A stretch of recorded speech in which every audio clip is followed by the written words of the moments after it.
Buenas tardes. No les pregunto cómo están, porque están re bien. En medio de la alabanza decía, bueno, ¿para qué voy a predicar ya?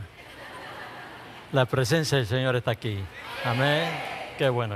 Bueno, como está aquí, vamos a escucharle. Bueno, hermano, estamos continuando con nuestra serie de mensajes sobre los salmos mesiánicos.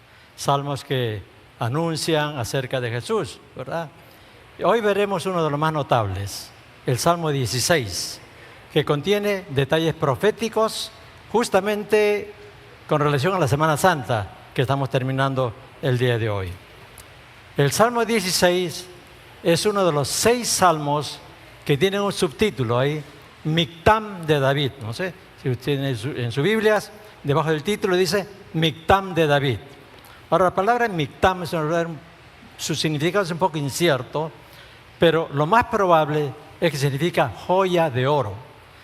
Y Lutero, cuando él tradujo la Biblia al idioma alemán, le puso ese título también, joya de oro, ¿verdad? Entonces, en este Salmo 16, David, el rey David, expresa todo lo que él siente acerca de Dios.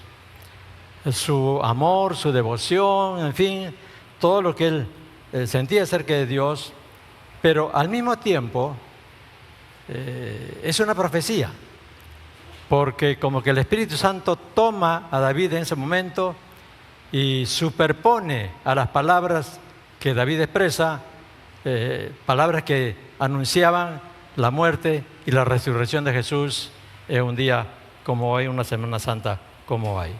Entonces, David, cuando escribe este salmo, estaba anunciando proféticamente lo que se iba a cumplir 1000 años después con la venida del Señor. Así que vayamos sin más a esta joya de oro que es el Salmo 16, ¿verdad?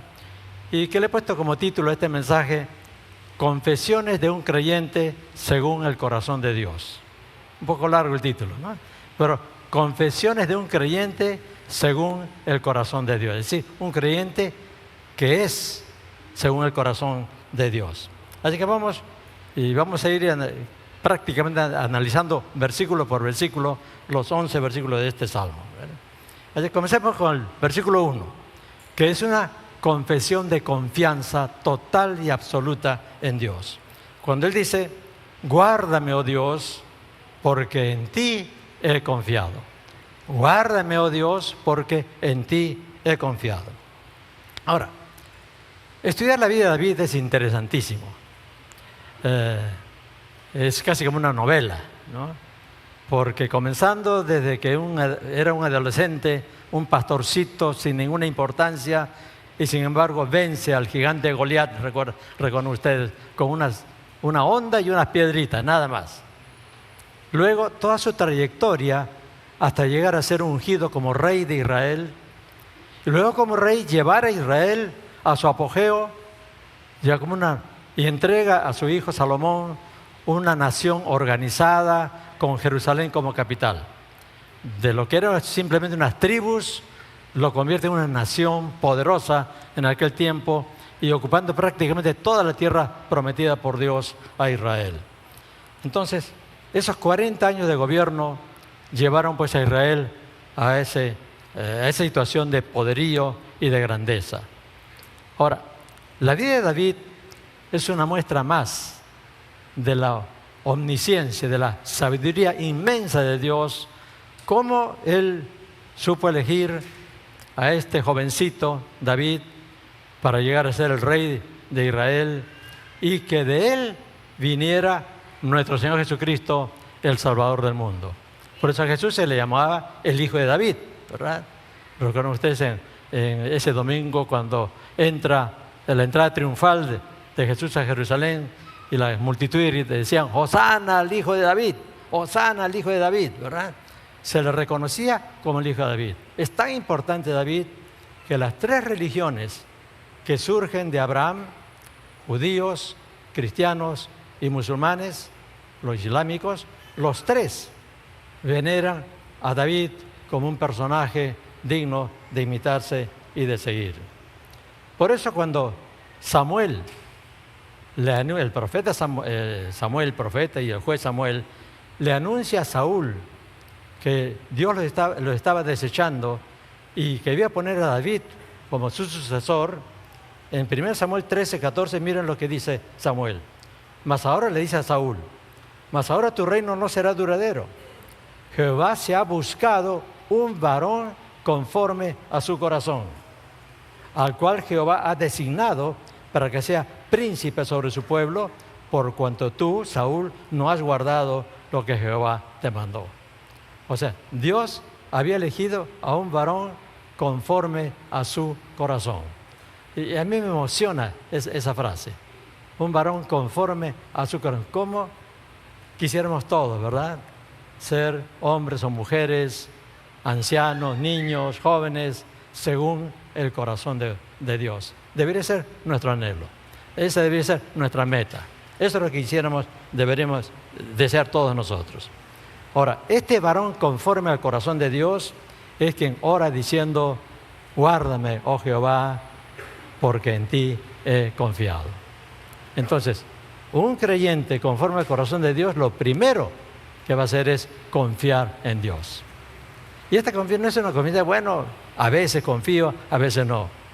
Cuando las cosas van bien, confío en Dios, pero cuando las cosas se ponen difíciles, comienzo a dudar. No, no es así.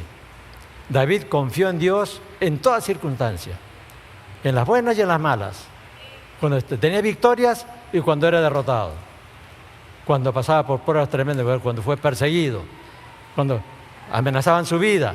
En todas circunstancias él confió en Dios. Por eso cuando dice, guárdame, oh Jehová, no sabemos si en realidad estaba pasando algún peligro o simplemente estaba reafirmando esa confianza que siempre tenía en Dios. Pero para nosotros lo importante es esto: un varón conforme al corazón de Dios, una mujer conforme al corazón de Dios puede decirle a Dios, en ti he confiado. No confiaré, en ti he confiado y confiaré siempre. Amén. Ahora, este es el mensaje para nosotros en este primer versículo. Entonces, vayamos avanzando a la segunda confesión. Está en los versículos 2 al 7. En estos versículos, vamos a leerlos, hay una confesión de devoción a Dios. La primera fue una confesión de confianza, ahora una confesión de devoción a Dios. ¿Qué le dice David? Está diciendo en este salmo: oh alma mía, dice David, dijiste a Jehová, tú eres mi Señor, no hay para mí bien fuera de ti. Para los santos que están en la tierra y para los íntegros es toda mi complacencia.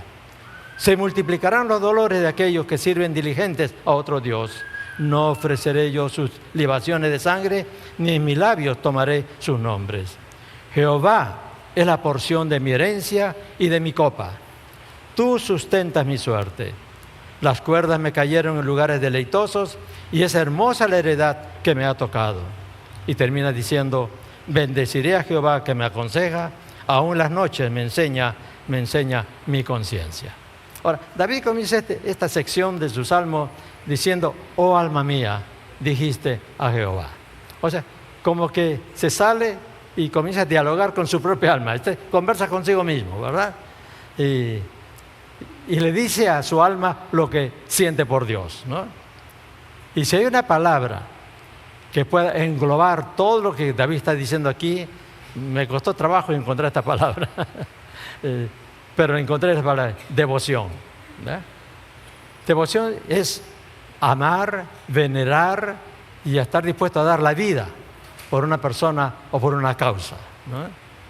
Hay devoción por la patria, devoción por una mujer a quien uno ama, devoción por un hombre a quien una mujer ama, devoción por el arte, por la música, en fin, lo que uno ama entrañablemente, lo que uno venera y lo que uno está dispuesto, repito, a dar la vida por él. Esa es devoción.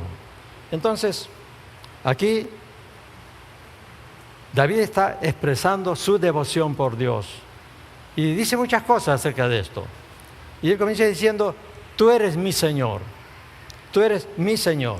Son las primeras palabras que salen del alma de David hacia Dios.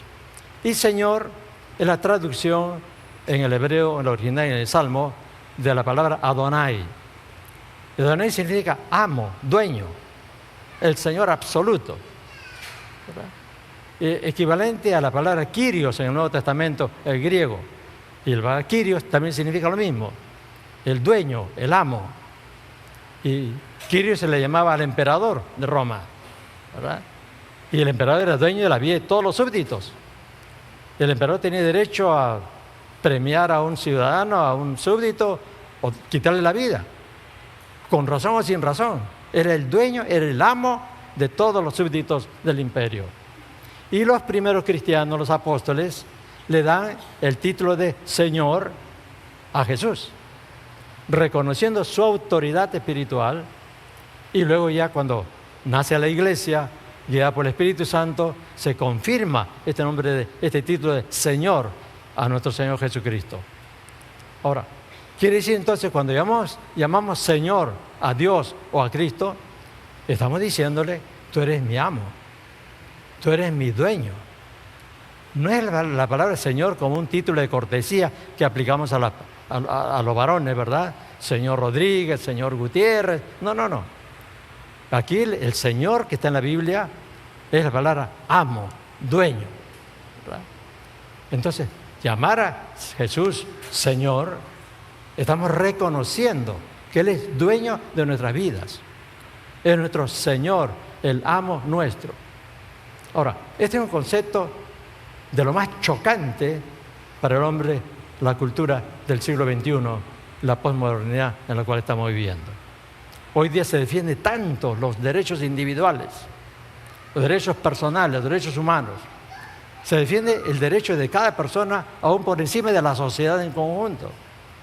Usted sabe que nuestro código penal aquí en el Perú se ha ido avanzando, modificando el código para defender los derechos de las personas.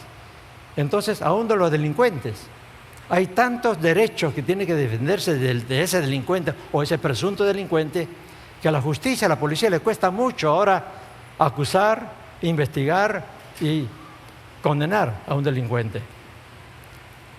Y esto está pasando en otros países en una forma mucho más grave todavía. Hace poco en el Reino Unido, bueno, se descubrió que durante los últimos años inmigrantes ilegales de un país del Medio Oriente, que no voy a mencionar por respeto si hubiera algún ciudadano de esa nación aquí, ¿verdad? Porque no todos son así. Sin embargo, ciudadanos o inmigrantes ilegales de esa nación del Medio Oriente habían violado a 140 niñas en el Reino Unido. Y la policía y los fiscales no hicieron nada porque eran inmigrantes, había que protegerlos, no había que demandarlos ni denunciarlos porque eran de las minorías que eran discriminados o que eran perseguidos, y por lo tanto hay que permitirles muchas cosas, ¿verdad? Habían violado a 140 niñas. O sea, se ponen los derechos de las personas, del individuo, por encima del de la sociedad y por encima, por supuesto, de Dios también. Hoy día, ¿qué es lo que vemos el día de hoy? Dios creó, dice la Biblia, creó al hombre, varón y hembra los creó. Dios creó hombre y mujer, punto, ¿verdad? Pero ¿qué dice ahora el hombre? Usando sus derechos individuales, bueno, yo no quiero ser el sexo con el cual he nacido. Yo nací como hombre, no, yo soy mujer ahora y me tienen que aceptar como mujer. Y una mujer dice, yo soy hombre ahora, me tienen que aceptar como hombre. Es decir, por encima de lo que Dios ha creado. O sea, el derecho individual vale más que el derecho de Dios. Pero aquí, cuando David dice, tú eres mi Señor, está reconociendo la autoridad y la soberanía y el señorío de Dios sobre su vida. Y un creyente según el corazón de Dios va a reconocer que Dios es nuestro dueño, nuestro Señor absoluto. Y Él tiene todo el derecho sobre nuestra vida. Amén. Entonces, si Dios es mi Señor, yo no cuestiono su autoridad sobre mi vida. Yo no cuestiono su proceder, su trato conmigo. Yo no me quejo ni me resiento porque Dios no me da lo que yo le estoy pidiendo. Porque a veces el creyente se resiente con Dios cuando no le da lo que está pidiendo, ¿verdad? Ahora, porque Él sabe mejor que yo lo que me conviene, ¿verdad?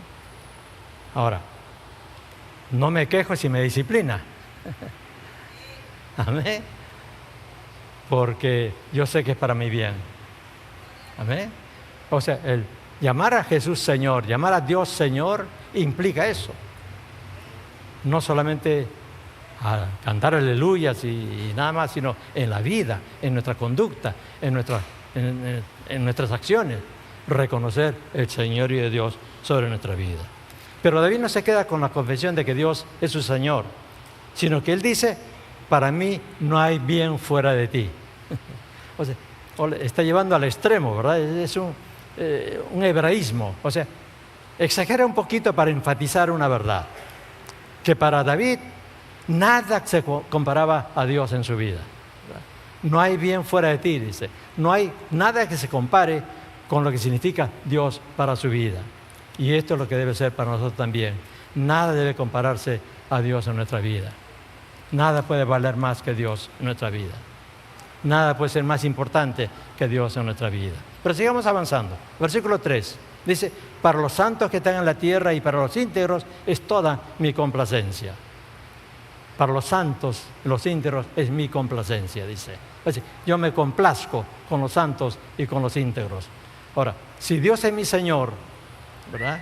Y mi mayor bien en la tierra, entonces me gozo también con todos los que están siguiendo a ese Dios, a todos los que aman a ese Dios.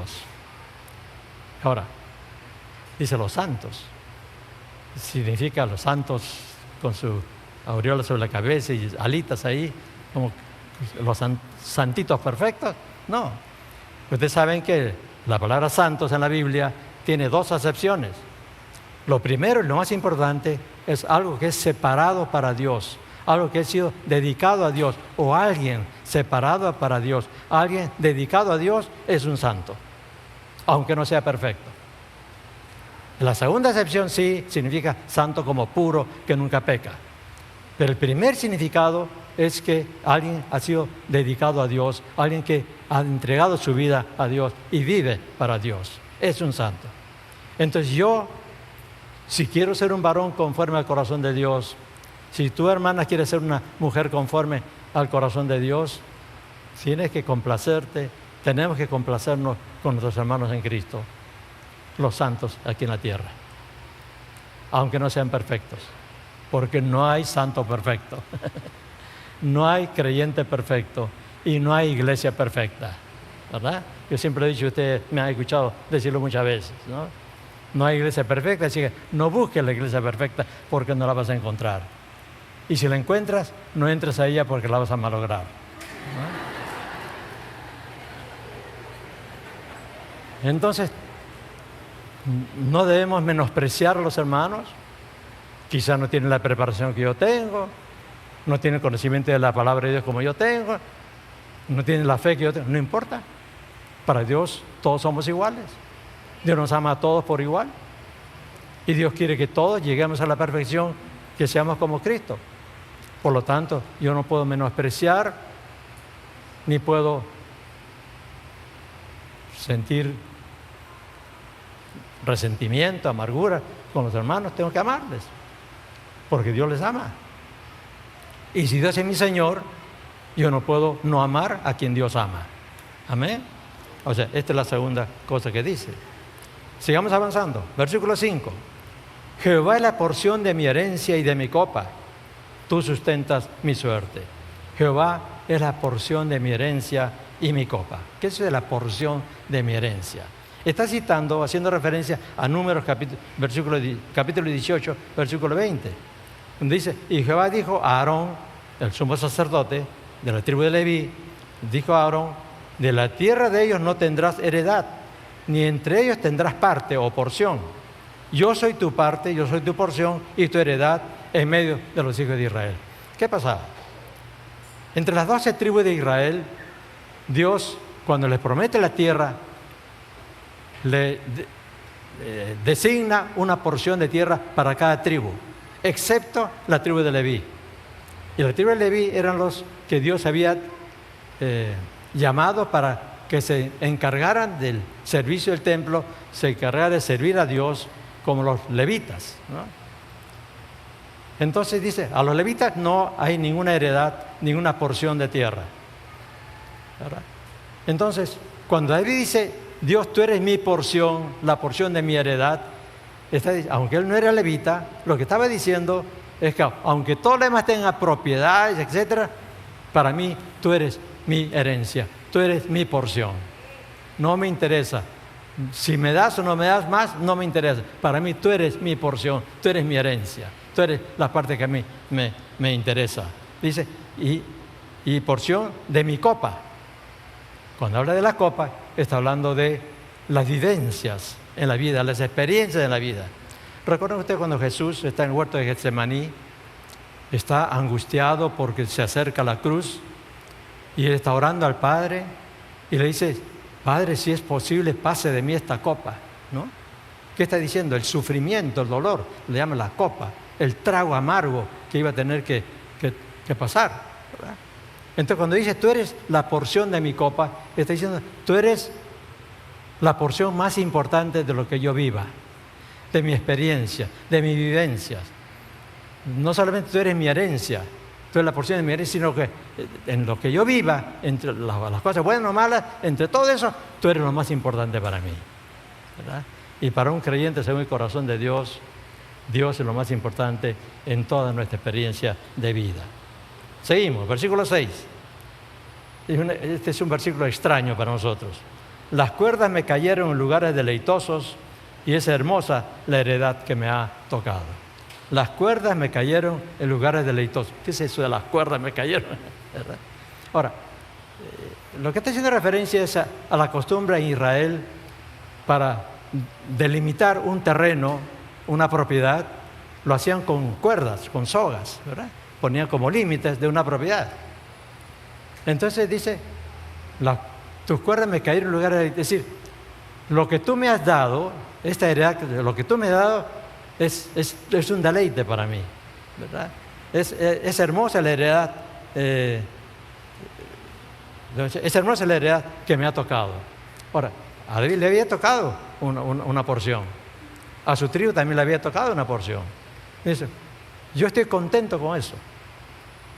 No sabemos si era grande o pequeño, pero dice, para mí es hermoso lo que me ha tocado. O sea, es la satisfacción con lo que Dios nos da, mucho o poco, ¿verdad? Yo no me quejo porque al otro le dio más que a mí. Sea mucho, sea poco, yo estoy contento con lo que Dios me ha dado. Ahora, no significa un conformismo que uno ya no busque, no trabaje para tener más, no busque prosperar, no. Lo que quiere decir, tenemos que estar contentos en cada etapa de nuestra vida. Vamos trabajando, siempre buscamos ser más, tener más, pero sin la angustia, sin la desesperación, sin la codicia, sin la ambición. Siempre contento en cada etapa. Buscamos, trabajamos, sí, tenemos que desear ir progresando, perfecto, pero sin esa desesperación que hace que la gente olvide todo y trabajar, ambicionar y desesperarse, angustiarse, y si es que las cosas no marchan bien. Si tenemos $1 millón en nuestra cuenta, ¿estamos contentos? Sí, ¿no es cierto? Si tenemos 100,000, también estamos contentos, ¿no es cierto? Si tuviéramos 1,000, bueno, todavía, ya, pero ya con un poquito de, ¿no? Si tenemos más que $10, y si no tenemos nada, si uno está contento en cada etapa. Ahora yo voy trabajando y ya tengo 100, estoy contento. Tengo 1,000, sigo contento. Tengo 10,000, sigo contento. Si un día me baja de nuevo, perdí, hice un mal negocio y me quedé en 0, sigo contento. A eso me refiero, ¿no? Eso es estar contento con la heredad que Dios nos da, que las cuerdas cayeron en lugares deleitosos. A eso se refiere David, ¿okay? Y avanzamos y llegamos al final de esta sección, versículo 7. Bendeciré a Jehová que me aconseja, aún en las noches me enseña mi conciencia. No hay mejor consejo que el que Dios nos da por medio de su palabra y por medio de su Espíritu Santo. No hay mejor consejo.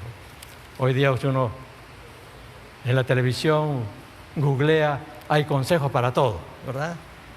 Hay consejos de todo. Y a veces, si uno busca demasiado, uno se va a quedar de lo más confundido. Porque uno dice una cosa, el otro dice lo contrario, ¿verdad? Usted lo ha encontrado así, ¿verdad? Hasta consejos médicos, ¿no? A veces yo, ya con mi edad, voy buscando qué alimentos son buenos, qué cosas son malos, ¿verdad? Uno me dice, coma esto porque esto es lo mejor para cuando tiene más de 70 años. Y otro dice, no coma esto porque esto siempre le hace daño, le hace esto. Busque esto, haga este tipo de ejercicio. Otro dice, no haga esto, no camine mucho. Este dice, camine todos los días, 30 minutos. Es decir, no camine, tiene más de 70, no camine tanto. Es decir, uno queda lo más confundido. Es decir, ¿qué es lo mejor? Buscar el consejo de Dios. Buscar el consejo de Dios, es lo mejor. El creyente, entonces, estamos viendo todo lo que significa esta devoción a Dios. El amar, confiar en Él, estar contento con lo que Dios nos da, amar a los que aman a Dios. O sea, todo aquello que significa porque Dios es mi Señor, es mi amo, es mi dueño. Y entonces con esto, para ser un creyente conforme al corazón de Dios, tenemos que tener ese tipo de devoción. Es como un examen para nosotros. ¿Soy un creyente conforme al corazón de Dios? ¿Estoy sintiendo lo que David siente? ¿Estoy confiando en Dios como David confía? ¿Verdad? Es como un examen para cada uno de nosotros. Y llegamos a la tercera confesión. Una confesión de esperanza. Una confesión de esperanza. Salmo 16, versículos 8 al 11. A Jehová he puesto siempre delante de mí, porque está a mi diestra, no seré conmovido. Se alegró por tanto mi corazón y se gozó mi alma. Mi carne también reposará confiadamente, porque no dejarás mi alma en el Seol, ni permitirás que tu santo vea corrupción. Me mostrarás la senda de la vida, y en tu presencia hay plenitud de gozo, delicias a tu diestra para siempre. En esta parte final del Salmo, David confiesa su esperanza en su destino final en la presencia de Dios, ¿verdad? Pero no es una esperanza vaga, incierta, que quizá, ¿no? Mucha gente quizá. No es un quizá. Es una esperanza que una certeza, una seguridad absoluta. Sin ninguna duda. Sin ninguna duda, esto va a pasar. Pero, como decía al comienzo, en este pasaje encontramos algo extraordinario, la irrupción del espíritu de profecía que superpone a la confesión de David, la confesión de esperanza de David, palabras que anunciaron lo que sucedería 1000 años después en Jerusalén. De modo que todo este pasaje, estos 4 versículos, expresan sí sentimientos de David, pero al mismo tiempo sentimientos de Jesús y cosas que Jesús haría luego en su tiempo. ¿Y cómo podemos estar seguros de que es un pasaje profético? ¿Cómo podemos estar seguros de que se refiere esta palabra también a Jesús? Bueno, la misma palabra nos lo confirma. En Hechos capítulo 2, versículos 25 al 27, el apóstol Pedro, en su primer sermón, el día de Pentecostés, el primer sermón en la historia de la iglesia, él hace referencia a este salmo, al Salmo 16, cuando él dice, porque David dice, en el Salmo 16, veía al Señor siempre delante de mí, porque está a mi diestra, no seré conmovido, por lo cual mi corazón se alegró y se gozó mi lengua, y aún mi carne descansará en esperanza, porque no dejarás mi alma en el Hades, ni permitirás que tu santo vea corrupción. Es decir, es el Salmo 16 con algunas variaciones de palabras, porque ya no es en hebreo, ahora es en griego, ¿no? Entonces hay una diferencia de palabras, pero el sentido es exactamente el mismo. Y Pedro dice, David dice de él, hablando de Cristo, ¿no? O sea, el Salmo es un salmo profético que está hablando acerca de Cristo. Y el apóstol Pablo también lo confirma. En Hechos capítulo 13, versículos 35 a 37, El apóstol Pablo dice, porque eso dice también en otro salmo, hablando de David, no permitirás que tu santo vea corrupción, porque a la verdad David, habiendo servido a su propia generación según la voluntad de Dios, durmió o murió y fue reunido con sus padres y vio corrupción, mas aquel a quien Dios levantó no vio corrupción. Ahora, ¿qué está aclarando Pablo aquí? David dice, y no permitirás que tu santo vea corrupción. ¿Qué quiere decir? Cuando nosotros morimos, nuestro cuerpo se va desintegrando, se corrompe, se pudre, ¿verdad? Y al final se lo comen los gusanos. Esa es la triste realidad, ¿verdad? Pero en el caso de Jesús no pasó eso. Todos recordamos que Él llevaba al sepulcro y al tercer día van las mujeres, ¿verdad?, a ungir, a embalsamar el cuerpo de Jesús y no lo encuentran. O sea, nunca el cuerpo de Jesús se corrompió, cumpliéndose esta profecía del Salmo 16. En el caso de David no, él murió, fue enterrado y su cuerpo vio corrupción. Por eso Pablo dice, esta sección, ese versículo o esa oración, y tu santo no verá corrupción, se refería a Jesús, se refería al Cristo que vendría 1000 años después. Entonces, este salmo, por lo tanto, esta sección del salmo, es expresión sí de los sentimientos de David, pero al mismo tiempo los sentimientos de Jesús, ¿verdad? Entonces, ¿qué es lo que está diciendo?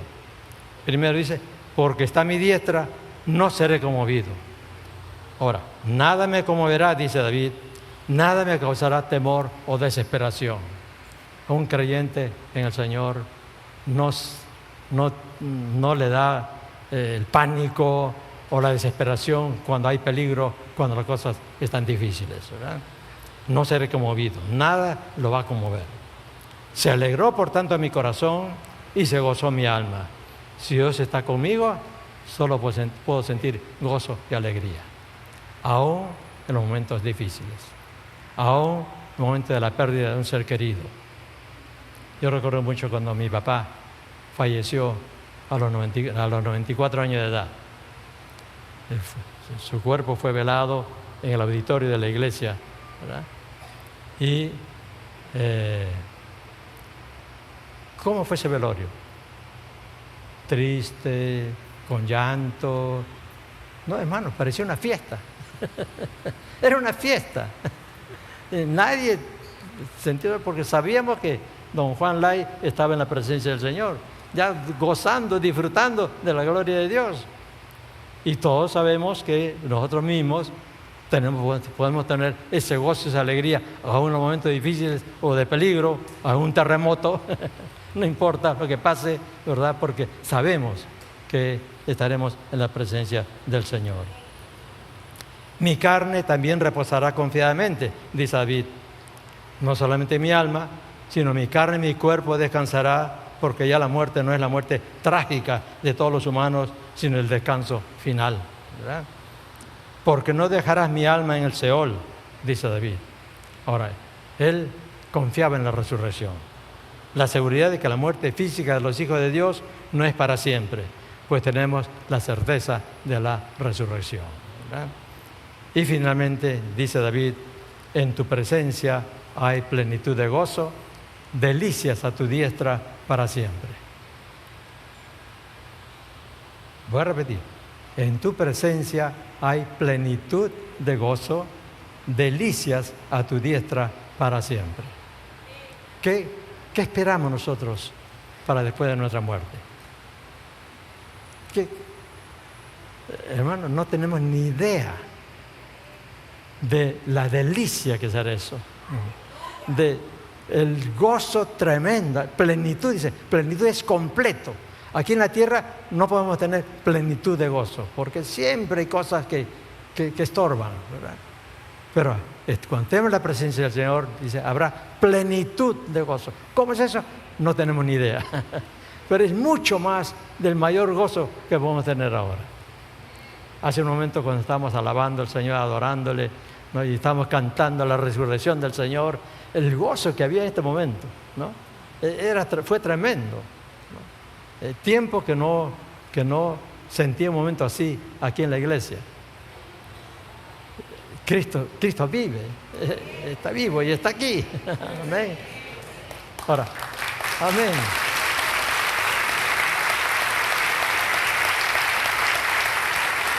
Pero esos momentos que vivimos aquí no es nada comparado con lo que será cuando estamos ahí en la presencia del Señor. Amén. Esa es la realidad. Ahora, recordemos que la resurrección de Cristo, que es un hecho histórico, la resurrección de Cristo, es la garantía de nuestra resurrección. La Biblia habla de que Cristo, su resurrección, Cristo fue las primicias de los que durmieron. Leamos 1 Corintios capítulo 15, versículos 20 al 23. El apóstol Pablo dice, mas ahora Cristo ha resucitado de los muertos. ¿Por qué dice Cristo? Mas ahora dice Cristo ha resucitado. Porque está refutando a aquellos que decían que no hay resurrección. Entonces, para refutarle, él está diciendo, mas ahora Cristo ha resucitado de los muertos. Primicias de los que durmieron es hecho. Porque por cuanto la muerte entró por un hombre, por Adán, también por un hombre, Cristo, la resurrección de los muertos.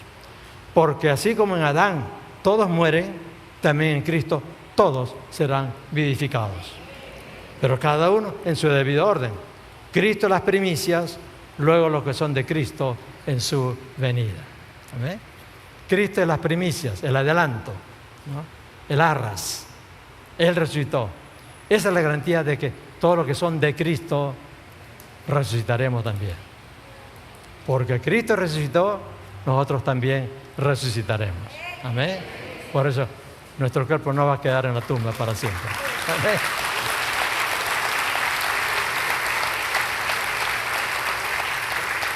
Concluyendo entonces, 3 confesiones de un creyente conforme al corazón de Dios. Primero, confesión de confianza total en nuestro Dios en cualquier circunstancia. Nunca dejar de confiar en Dios.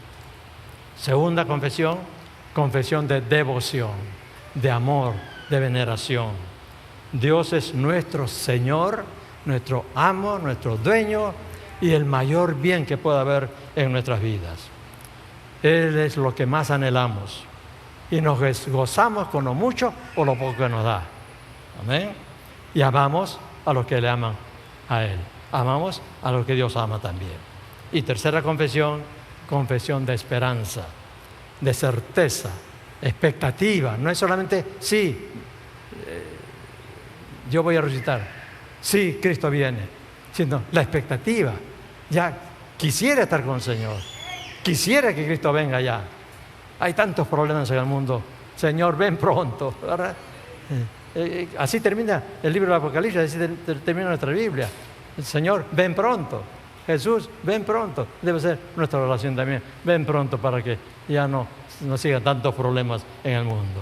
Ahora, ¿podemos hacer de corazón esas 3 confesiones? Es la pregunta que tenemos que hacer. Y si alguna de estas como que todavía no nos cuesta aún decirlo, entonces revisemos nuestra vida a la luz de la palabra de Dios. Preguntemos al Señor, ¿qué nos falta? ¿Verdad? Y pidamos a Dios y hagamos lo necesario para ser ese creyente, ese hombre, esa mujer, según el corazón de Dios. Porque es lo que Dios quiere, que seamos como Él. Amén.